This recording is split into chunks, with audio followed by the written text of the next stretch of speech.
Molt bon dia, Khalilou. Vale, molt bon dia a vosotros. Estic molt contenta d'estar aquí a Girona. Ha sigut un llarg viatge. Fa molts anys que tenia ganes de vindre a conèixer la teva house que tens aquí, no? I tot el que esteu fent en Girona.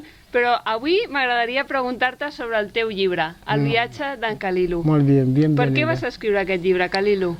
Solamente para llegar a información a la gente lo que me he visto en mi camino, que es una cosa muy duro, que es una cosa muy peligrosa.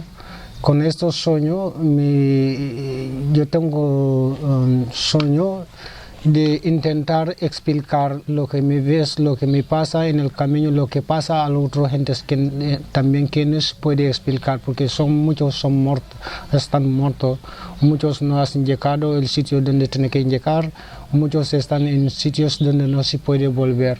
Entonces hay miles de gentes que están muertos cada día. Como todo lo ves, no solamente el camino de lo que yo paso, pero el otro lado del mundo también, siempre a cada día nos estamos mirando, gente están muriendo. Por eso lo que me gusta este libro, llegas a los jóvenes en África, especialmente en Gambia, que este libro puedes llegar a las escuelas, los niños puedes aprender. Si alguien sabes lo que hay, y puedes tener miedo.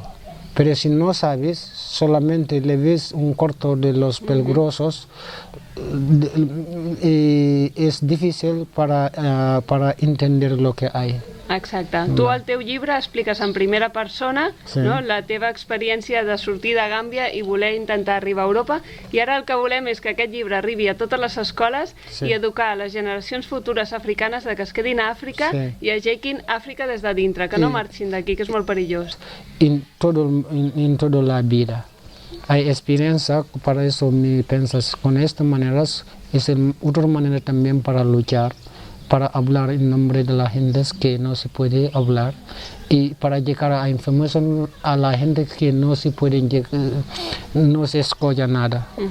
Molt bé, doncs jo, guapos i guapes, us proposo canviar la història. A partir d'avui anem a canviar la història. Nosaltres farem difusió d'aquest llibre, del llibre del viatge de Khalilou, aquí, a Gàmbia i també a tota Europa, a tot arreu on puguem. El portarem a les escoles i mirem que arribi a tothom.